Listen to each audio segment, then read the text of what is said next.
Good evening, everybody. I'm Mark Mester. Thanks for staying up late with us. From the Mid-Atlantic to Maine, the scope of flooding from Hurricane Irene is devastating.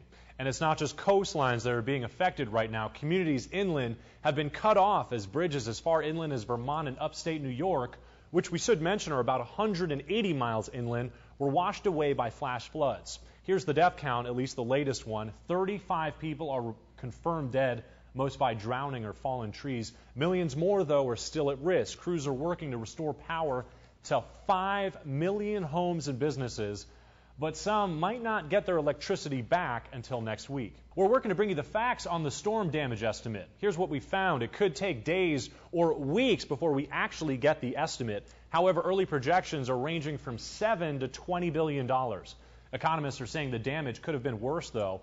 By comparison, Hurricane Katrina, which hit 6 years ago today, inflicted more than $45 billion in damage. It's estimated that less than half of that, about $3 billion, will be covered by insurance. There is a silver lining, though. The damage leads to major construction spending, and that could spur some job growth. It looks like the storm will have little impact on gas prices. There's some good news there. It's according to the latest Lumberg survey that says gas prices across the U.S. have remained the same for about the past 2 weeks. And the Lumberg survey says Irene may help gas prices drive back down. Irene didn't really affect East Coast refineries, so fuel supplies won't be hurt. There's also going to be less driving during storms. While millions clean up from Hurricane Irene today, as we mentioned, does mark the 6th anniversary of Hurricane Katrina. And some 6 years later, in some areas, people are still recovering. The hurricane wiped out entire communities in Louisiana and Mississippi. Levees broke in New Orleans, setting off catastrophic flooding. You see the footage there. Thousands of displaced families sought shelter at the Superdome. More than 1,700 people were killed. FEMA called Katrina the single most catastrophic natural disaster in United States history. Back to Irene, there's not much left of her right now, and we actually have our eyes on another storm that's brewing in the Atlantic right now. First Alert Chief Meteorologist Mike Kruger is following it all in the First Alert Weather Center. Hey, Mike. That is right. And more on that coming up in just a few minutes. All right, thanks, Mike. We're still waiting to hear back from CAL FIRE, who helped put out a brush fire near Twin View Boulevard in Reading today. Some area residents and business owners were forced to evacuate. Here are the facts. Fire officials first were called to the scene about 2:15 this afternoon. 5 departments responded to the scene. They used about 17 pieces of equipment to put it out. The fire broke out at a cell phone tower which overlooks the businesses on Twin View Boulevard. That's where workers were conducting a grinding operation. Officials say the workers who started the grinding operation are going to be mailed a bill for the fire cleanup. As for evacuations, several homes on Larkin Road were under order, but that's since been lifted. And there were also no injuries or damage to the report. We're going to keep you posted with any new developments. Speaking of new developments, in a weekend stabbing in Chico, officials say it may have been a case of mistaken identity. It happened about 7 Saturday night on a bike path between Sky Mountain Circle and Little Chico Creek. That's where a 25-year-old Chico man, who's unidentified right now, told police that 2 men attacked him on the path, but they were calling him the wrong name. The attack happened in an area generally considered safe. It'd be very unusual to have something like this happen over there. It's a pretty quiet area, daylight hours. It's not a heavily traveled area. It's very unusual to see these kinds of circumstances there. The victim was treated and released at Chico's Enloe Medical Center.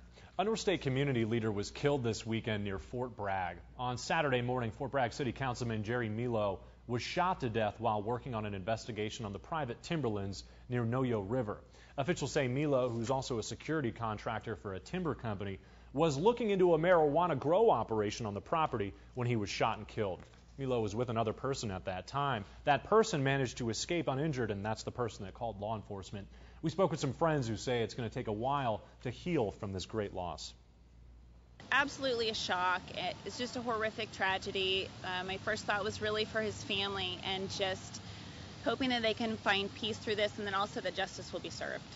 And then I hope that the community can heal, and then his family can heal, and that he'll just be remembered as a great man who was a visionary in the community, a true leader of the people, and just for his kindness and compassion. Amy Mickelson said Milo played a major role in her first job in Mendocino County.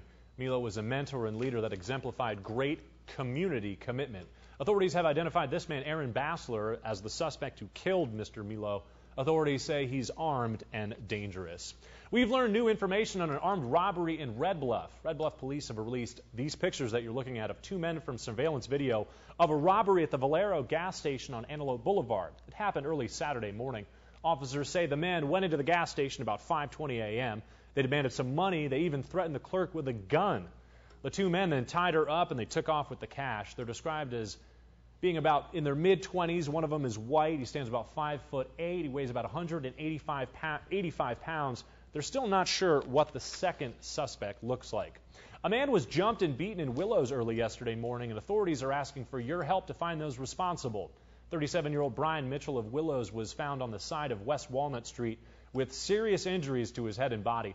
He was transported to the Glen Medical Center and then moved to Enloe Medical Center in Chico for a possible face fracture. Mitchell has since been discharged from the hospital.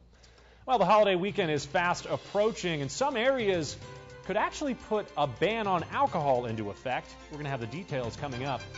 Plus, a father and his daughters saved from going over a waterfall, and the daring rescue is all caught on camera. We're going to have that story and much, much more coming up after the break. We'll be right back.